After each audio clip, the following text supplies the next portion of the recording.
नमो अरिहंताणं नमो सिद्धाणं नमो आयरियाणं नमो वज्रायाणं नमो लोये सव्यसाहूणम्। सभी को जय जिनेन्द्र। भारतीय ज्योतिष विद्या की कक्षा में आप सभी का स्वागत है। आज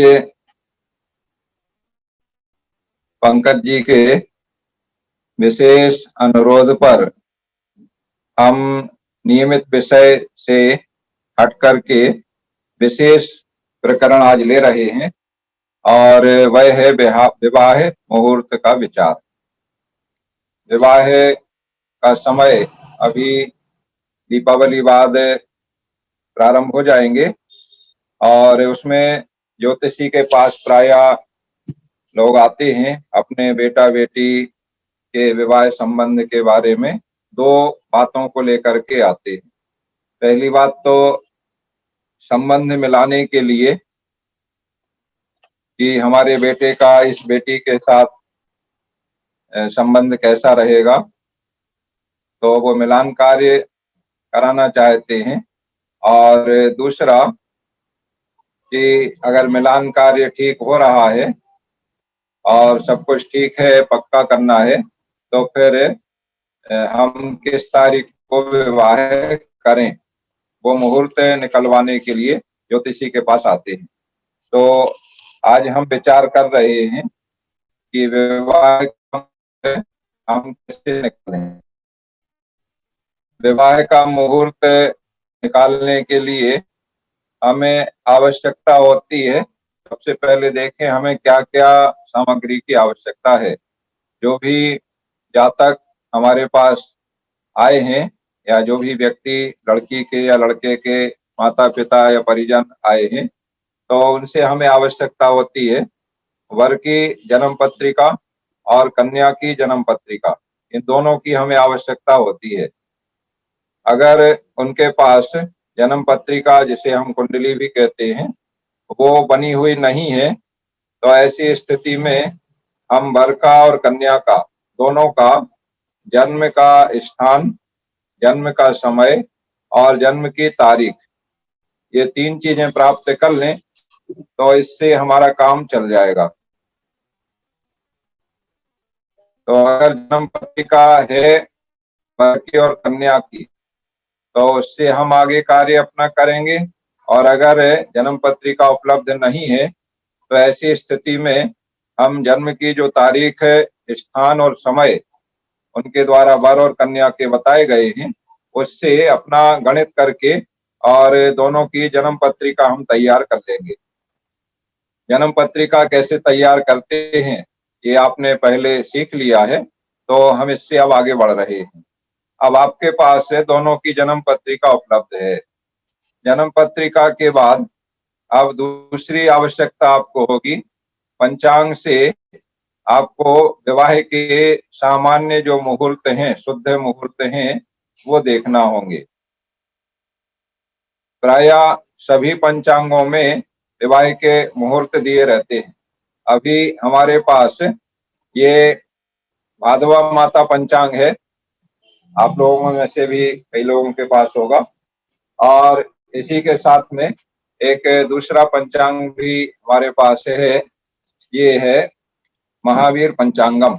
ये इस प्रकार का ये महावीर पंचांगम है। तो इनमें विवाह के मुहूर्त दिए हुए हैं और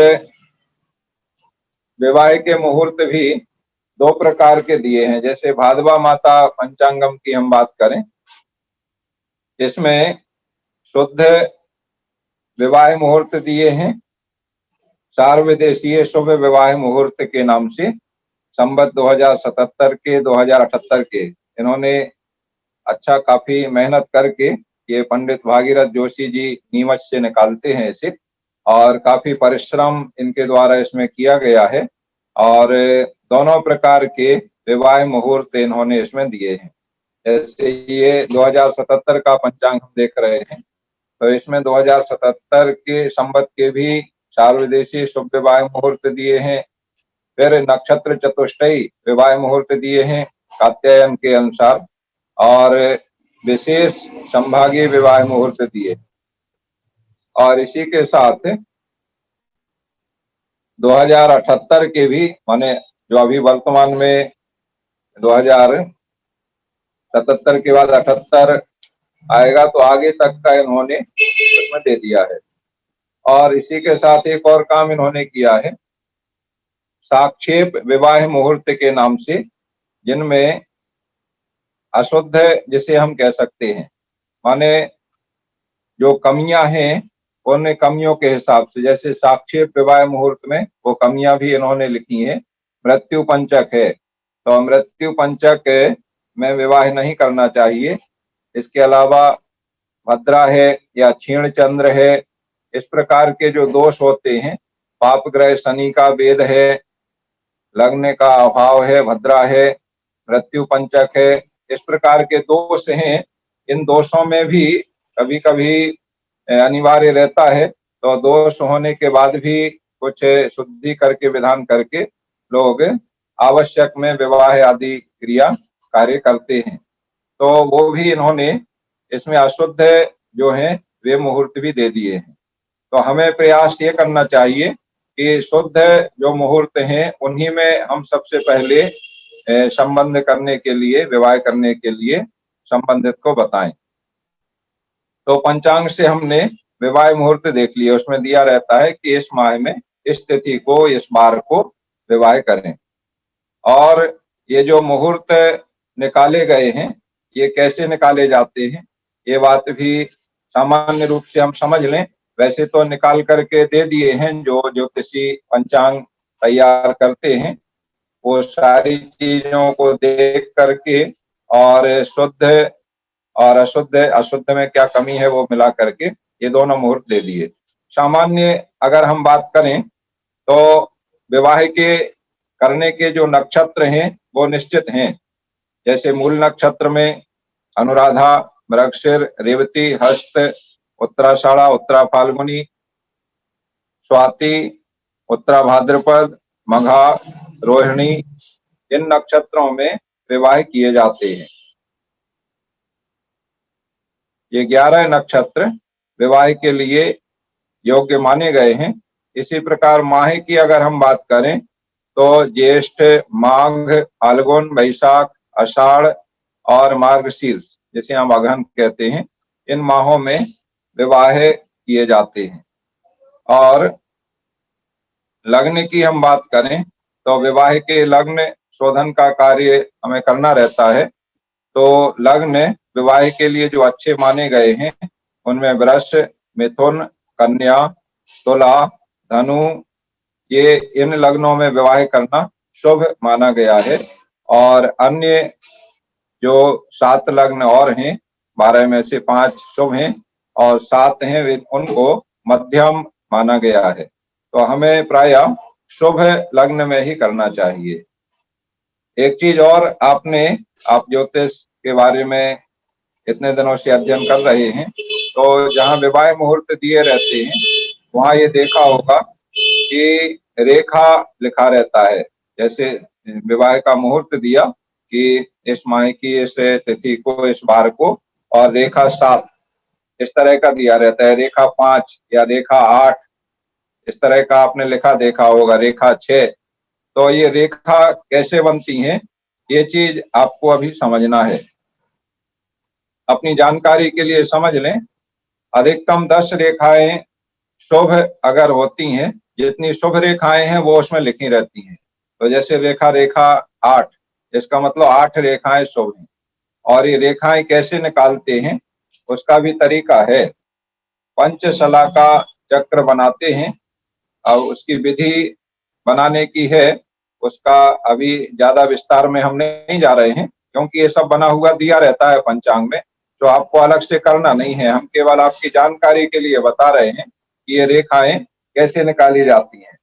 और बाद में आपकी रुचि रहेगी और समय रहेगा तो हम आपको पंचशला का चक्र बनाना बता देंगे, जिससे रेखाओं की गणना की जाती है। तो पंचशला का चक्र बना करके और उसमें नक्षत्रों की स्थापना करते हैं, खड़ी रेखाएं और आड़ी रेखाओं में, और उससे जो नक्षत्र विवाह से संबंधी विवाह की लग्न के समय 10 प्रकार के दोष होते हैं। तो वो दोष जहां आते हैं तो दोष के कारण से उस विवाह को या मुहूर्त को शुद्ध नहीं माना जाता है। तो वो दोष होते हैं लत्ता, पात, युति, वेद, जामित्र, उपग्रह, बुध पंचक, एकारगल, दग्धा तिथि और क्रांति शाम, ये 10 दोष माने गए हैं। तो सारे दोष रहित शुद्ध मुहूर्त मिल जाए ऐसा प्राय संभव नहीं होता है, और बहुत अधिक प्रयास किया जाए, खोज की जाए तो कभी कभी अधिकतम शुद्ध मुहूर्त मिल जाते हैं। तो जैसे पंचशला का चक्र से देखा कि कितनी रेखाएं शुभ आ रही हैं, इसमें खड़ी रेखा को शुभ माना जाता है और टेढ़ी रेखा या ऐसा एस का आकार बनाते हैं वो अशुभ के लिए दोष सूचक कहलाता है। तो हम अपनी बात पे आ जाते हैं कि हमने ये देख लिया कि अगर देखो संपूर्ण 10 अगर शुभ खड़ी रेखाएं हैं पंचशला का चक्र में, तो 10 रेखा का विवाह सबसे अच्छा माना जाता है, सर्वोत्तम है। और 10 से कम है, 8 रेखा का है तो वह 7-8 रेखा मिल रही है तो मध्यम माना जाता है, और कम से कम 5 रेखा तो शुभ मिलना ही चाहिए। अगर 5 रेखाएं शुभ हैं तो भी एक बार जघन्य माना जाएगा, लेकिन फिर भी कर सकते हैं 50% में। और अगर 5 से भी कम रेखाएं शुभ मिल रही हैं और शेष अशुभ रेखाएं हैं, अशुभ रेखाएं दोष सूचक कहलाती हैं, तो फिर ऐसे में विवाह करने की सलाह प्राय ज्योतिषी नहीं देते हैं, उसको निंदनीय माना जाता है। तो ये चीज आपको पंचांग में पूरी मिल जाएगी, हमने आपको सामान्य रूप से जानकारी के लिए बता दिया है। तो अब हमें करना क्या है, इतनी तो हमारे पास जानकारी हो गई, हमारे पास में वर की और कन्या की जन्म पत्रिका है, या तो हमें उपलब्ध करा दी गई है या हमने स्वयं बना ली है, वर और कन्या के जन्म तारीख से, जन्म स्थान से और जन्म के समय से। और दूसरी चीज हमारे पास है पंचांग, तो पंचांग से हमने विवाह का मुहूर्त देख लिया। अब उस जो मुहूर्त हमने देखा है उस मुहूर्त का हमें शोधन करना है, क्योंकि पंचांग में तो बहुत सारे मुहूर्त दिए हैं। जैसे अभी अब हम देखें दीपावली के बाद प्रारंभ हो जाएगा, तो हर माह में हम देखें कार्तिक में, अगहन में, फिर वहां माघ फाल्गुन में 8 दिन, 10 दिन, 12 दिन, इतने तक मुहूर्त दिए रहते हैं। तो उनमें से किसी भी दिन में जिसके बारे में हम विचार कर रहे हैं उसका विवाह करने की हम सलाह दे दें, ऐसा नहीं कर सकते हैं। हमें व्यक्तिगत जिसके लिए हम विचार कर रहे हैं उसके लिए मुहूर्त का शोधन करना होगा। तो वो मुहूर्त का शोधन हम कैसे करेंगे इस पर हम आ रहे हैं, ये महत्वपूर्ण चीज है। बाकी चीजें तो पंचांग में दी हुई हैं, तो उसमें ज्यादा कुछ करना नहीं है। तो कैसे हम करेंगे शोधन, इसके लिए वर और कन्या की राशि हमें देखना है। तो जन्म पत्रिका हमने बना ली है और उसमें हमने देखा वर की राशि क्या है और कन्या की राशि क्या है। अब इनकी दोनों की राशि के अनुसार हमें उस जो विवाह का मुहूर्त का दिन दिया हुआ है पंचांग में उसका हमें शोधन करना है। तो शोधन हम कैसे करेंगे, वर और कन्या दोनों के लिए देखेंगे चंद्रमा की शुद्धि, और अलग अलग वर के लिए और कन्या के लिए, वर के लिए देखेंगे सूर्य की शुद्धि और कन्या के लिए देखेंगे बृहस्पति की शुद्धि।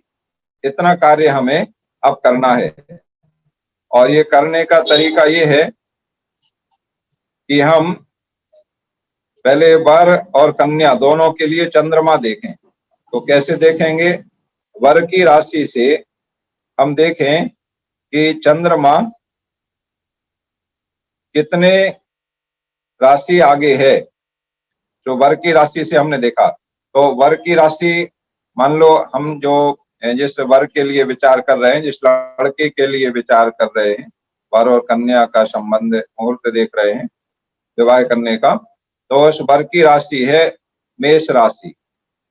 अब मेष राशि से हम देखें चंद्रमा कहाँ है, तो चंद्रमा वर्तमान में जहां पर है, माने जिस राशि में है, वर्तमान से मतलब जिस दिन हम विवाह का मुहूर्त शोधन कर रहे हैं, जो विवाह के मुहूर्त पंचांग में दिए हैं उसमें से एक एक दिन को हम देखते जाएं। और ऐसा भी होता है कि वर कन्या के माता पिता ने ये भी हमसे कहा है कि अगर इन तारीखों में कोई शुद्ध मुहूर्त मिल जाता है तो वो हमें पंडित जी आप बता दें, ऐसा ज्योतिषी से निवेदन प्राय करते हैं। वो अपनी सुविधा के अनुसार कहीं पर जो विवाह का स्थान है, मैरिज हॉल वगैरह, तो वो किस तारीख में उपलब्ध है उसके अनुसार उन्हें मुहूर्त चाहिए होता है। कहीं कहीं पर कोई के परिवारजन या रिश्तेदार लोग कहीं दूर रहते हैं, विदेश आदि में रहते हैं, तो उन्हें कब अनुकूलता है आने की, उसके अनुसार वो चाहते हैं कि इन तारीखों में मिल जाए। या कोई बच्चों की परीक्षा वगैरह का समय है तो वो समय टाल के छुट्टी के दिनों में विवाह का उन्हें समय मिल जाए। तो ये सारी बहुत सारी चीजें वो अनुकूलताएं चाहते हैं। तो वो जिन तारीखों में उन्होंने या जिस माह में या जिन तारीखों के आसपास कहा है, तो उन तारीखों पे हम विचार कर लें पहले। अगर उन तारीखों में शोधन शुद्ध हो रहा है तो हम वो उनके लिए कह दें कि आप इस तारीख में कर सकते हैं। और एक ही तारीख ना देखें, 2-3 तारीखें देख लेना चाहिए, जिससे उनको जिसमें अनुकूलता रहेगी उसमें वो उनमें से अपनी चॉइस के अनुसार तय कर लेंगे। तो अब हम कैसे करेंगे, हम ये देख लें कि उन्होंने अपनी अनुकूलता किन तारीखों में बताई है। उन तारीखों में से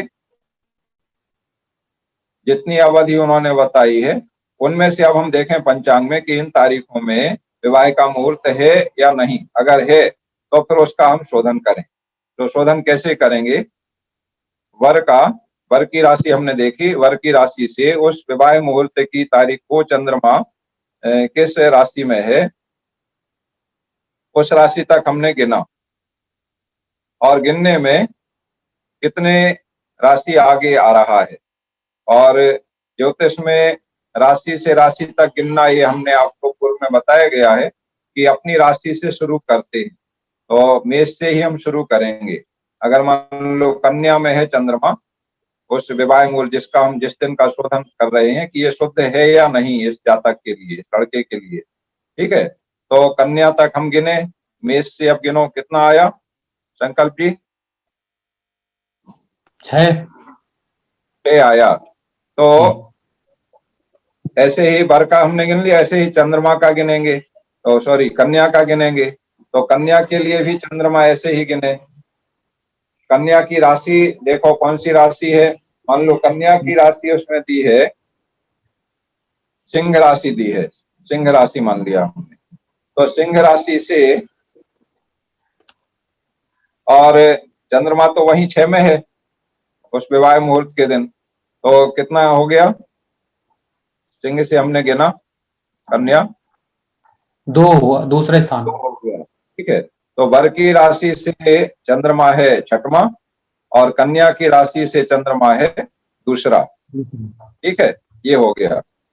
अब आप ये चीज नोट कर लो कि चंद्रमा शुभ माना जाता है कौन कौन सी राशि का, मतलब ये गिनती जो हमने गिनी है उसमें से कितने नंबर आएगा तो शुभ माना जाएगा। तो ये शुभ माना जाता है 3, ये फिक्स है, जो हम संख्या बता रहे हैं ये फिक्स है, ये आपको याद रखना होगा, ठीक है।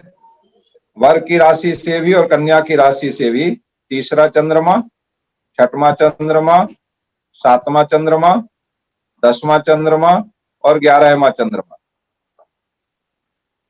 याद करने के लिए 3, 6, 7, 10, 11 ऐसे आपको याद करना है।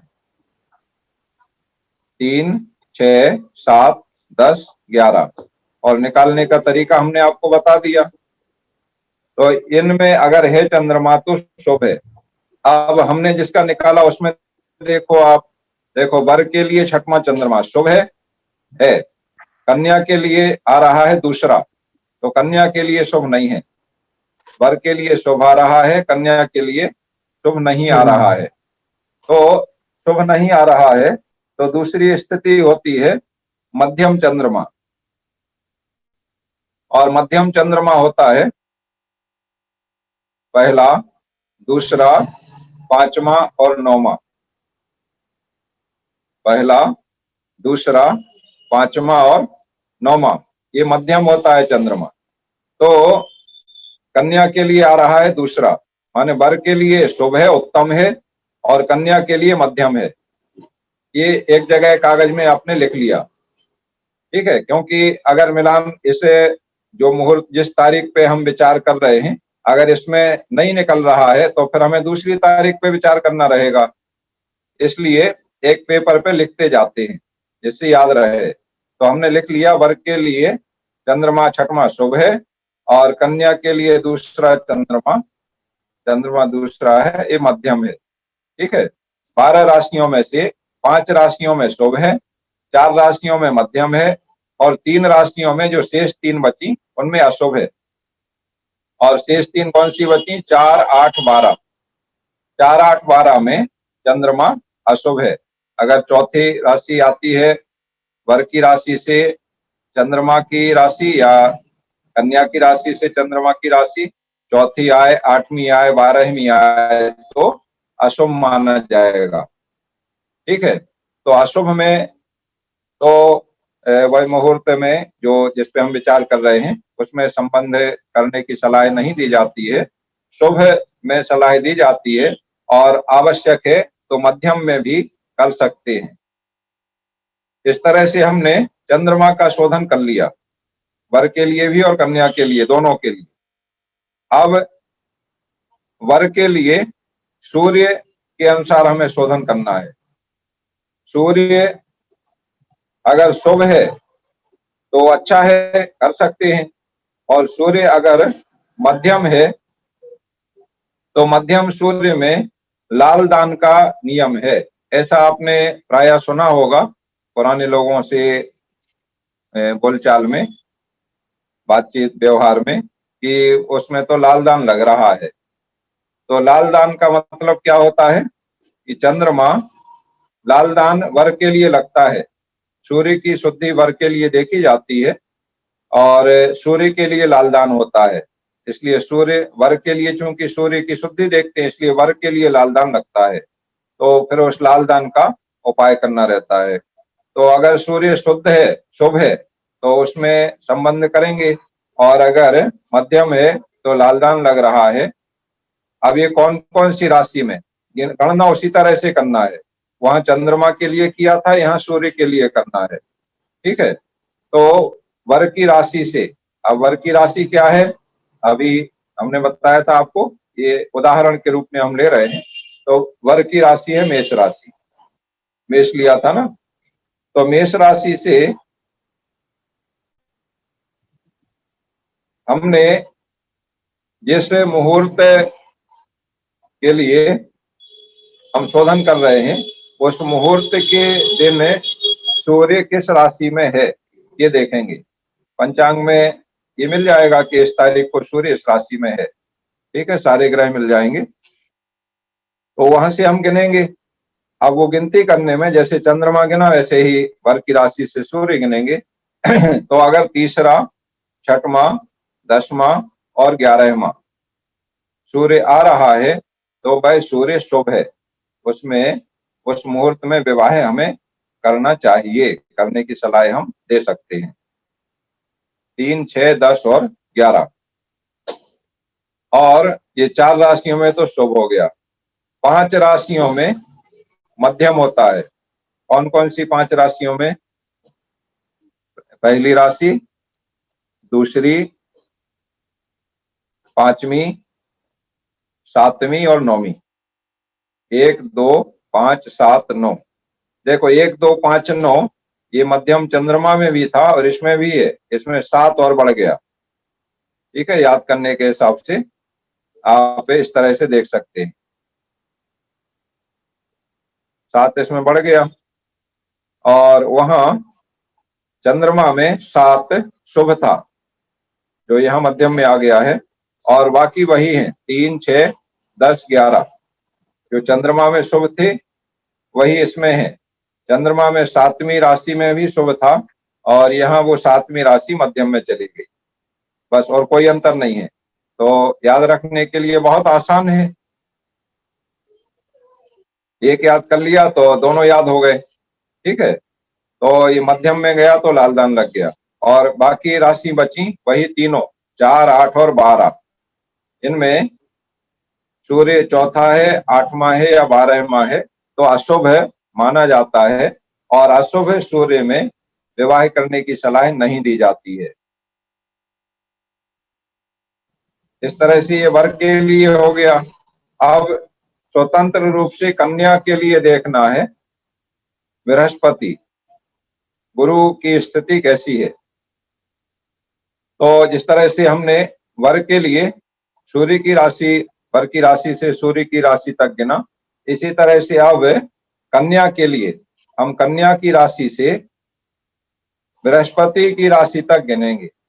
बृहस्पति की राशि से मतलब जिस मुहूर्त के दिन, जिस दिन का मुहूर्त हम शोधन कर रहे हैं, उस दिन बृहस्पति किस राशि में है, ये हम पंचांग में देख लेंगे, मिल जाएगा।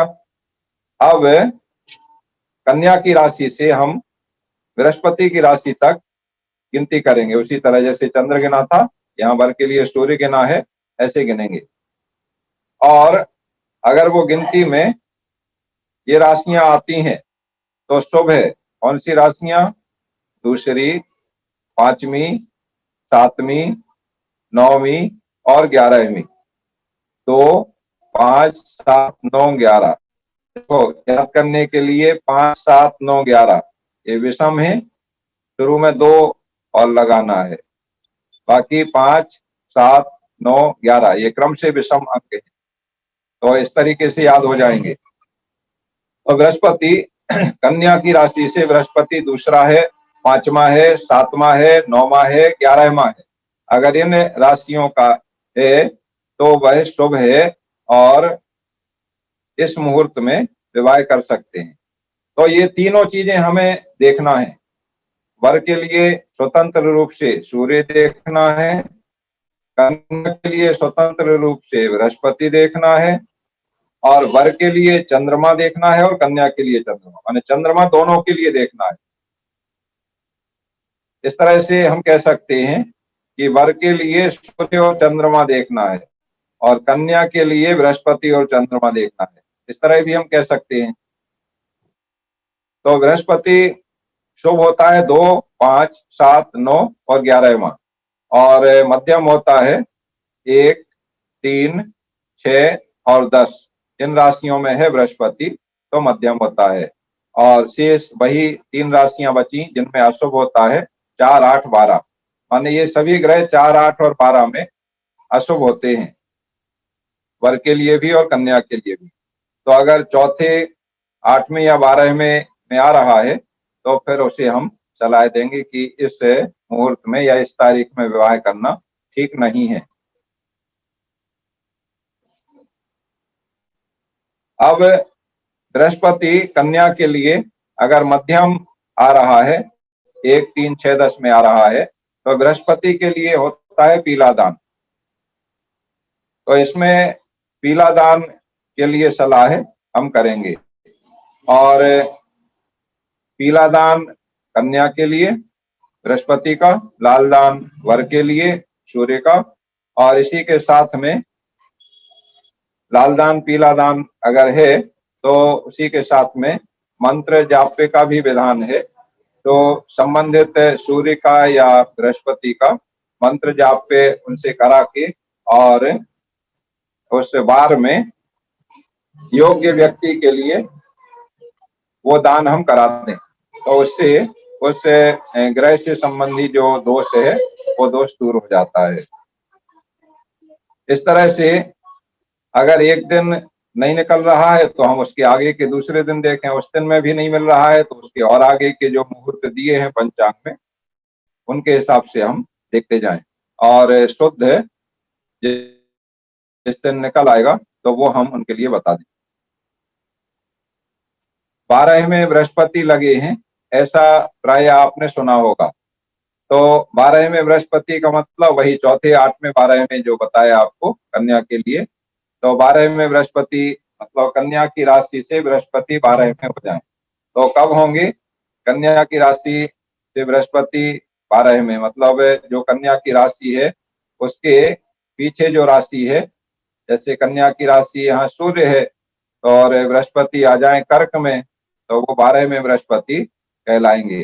जिस समय विवाह हम कर रहे हैं उस समय बृहस्पति कर्क में है, तो 12 में बृहस्पति हैं, और करीब 1 साल तक बृहस्पति कर्क राशि में रहेंगे, तो फिर वो साल में उससे कन्या का विवाह नहीं करेंगे। 12 में बृहस्पति है। इसी तरह चौथे 8वें में, तो सूर्य तो देखो 1 महीने में बदल जाते हैं, तो बाधा जो आती है वो बृहस्पति के कारण से आती है। कन्या के लिए 12 में बृहस्पति लगे ऐसे, तो 1 साल तक के लिए वो विवाह टल जाता है, मतलब इस साल में कन्या का विवाह नहीं करना है। इसी तरह से एक नियम और है कि सिंहस्थ बृहस्पति में विवाह नहीं किया जाता है। मतलब जब बृहस्पति सिंह राशि में हो तो उस समय विवाह करने का निषेध ज्योतिषाचार्यों ने, पूर्वाचार्यों ने किया है। लेकिन इसमें एक अपवाद भी है। सिंहस्थ के बृहस्पति जब होते हैं उस समय मेष का सूर्य आने पर, देखो सिंहस्थ बृहस्पति तो साल भर रहेंगे और साल भर के दौरान सूर्य 12 राशियों में भ्रमण कर लेगा, क्योंकि एक एक महीने में एक एक राशि भ्रमण कर लेता है, ये आप जानते हैं। तो जिस समय सिंहस्थ बृहस्पति के दौरान सूर्य मेष राशि में आएगा उस समय सिंहस्थ बृहस्पति भी शुभ फलदायक हो जाते हैं। इसलिए उस 1 महीने में अगर अच्छा मुहूर्त बन रहा है तो विवाह करने के लिए मुहूर्त उसमें निकाला जा सकता है। ये विशेष नियम या उससे कहें सिंहस्थ का अपवाद है, तो इसके अनुसार भी हम देख सकते हैं। अब लग्न, ये हमने शोधन कर ली तारीख। अब इस तारीख में जो अभी हमने आपको लग्न बताए हैं तो वो लग्न देखना रहेंगे। माने जो पहले तो हमने दिन तय कर लिया कि इस दिन ये विवाह का मुहूर्त ठीक है। अब उस दिन में तो एक दिन भर में 12 लग्न होती हैं, दिन रात में, अहोरात्र में। तो 12 लग्न में से हमें कौन सी लग्न चाहिए हैं? अभी हमने आपको लग्न बताई थी कि कौन कौन सी लग्न में विवाह करना उत्तम होता है। वृष, मिथुन, कन्या, तुला और धनु।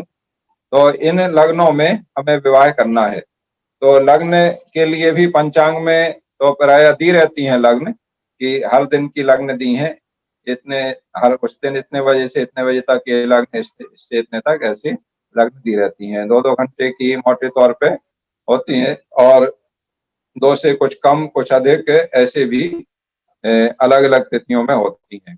तो वो लग्न हम देखेंगे, और उस लग्न में फिर उस लग्न में भी हम ये देखेंगे उस लग्न के हिसाब से, जिसमें हम विवाह करना चाह रहे हैं 5 लग्न में से, तो एक एक में हम देखेंगे कि उसमें ग्रहों की स्थिति कैसी है, और वो ग्रहों की स्थिति के अनुसार हम उस लग्न को तय करेंगे कि इस लग्न में, तो लग्न के का जो समय है, जो लग्न हमने तय की है वो समय हम निश्चित कर देंगे। अब हमारा कार्य पूरा हो गया कि इस वर कन्या का विवाह इस तारीख को इतने बजे करना उचित है, ये मुहूर्त सही निकला है। और उसी तारीख में अगर दूसरी लग्न भी शुद्ध है तो वो भी हम साथ में बता सकते हैं कि इतने बजे कर लें या फिर इतने बजे से इतने बजे तक करें, तो ऐसे दूसरी लग्न भी बता दें। ऐसे सबसे पहले दिन का शोधन कर लें वर कन्या दोनों के लिए, उसके बाद में फिर समय का शोधन कर लें। ये दोनों चीजों का हमें शोधन कर लेना चाहिए। इस तरह से हम करेंगे तो उससे शुभ तिथि में मिति में किया गया विवाह शुभ फलदायी होगा।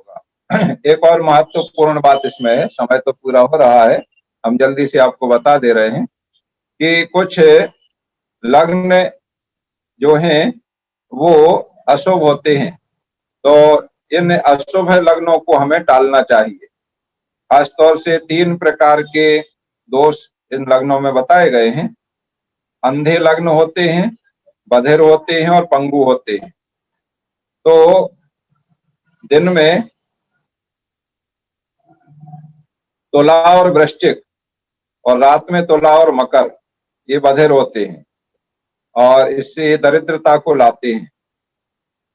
दिन में मेष और वृष ये अंधे होते हैं, इससे वर की मृत्यु होने का योग बनता है। और रात्रि में कन्या मिथुन कर्क ये अंधे लग्न कहलाते हैं, इससे उनके होने वाली संतान का मरण हो सकता है। और दिन में कुंभ लग्न पंगु होता है और रात्रि में मीन लग्न पंगु होता है और ये धन नाश के सूचक होते हैं। तो इन लग्नों को तो विशेष रूप से टाल देना चाहिए। और बाकी शुभ लग्न में, और अगर शुभ लग्न नहीं मिल रहा है तो शेष मध्यम लग्न है, उनमें विवाह करने की सलाह दी जा सकती है। इस तरह से संक्षेप में हमने आपको विवाह का मुहूर्त निकालना बताया है। कोई विशेष चीज आप पूछना चाहें तो थोड़ा सा समय है, आप अपनी जिज्ञासा पूछ सकते हैं। इस प्रकार आज की क्लास यहाँ पूर्ण होती है। जय जिनेन्द्र। नमो अरिहंताणम।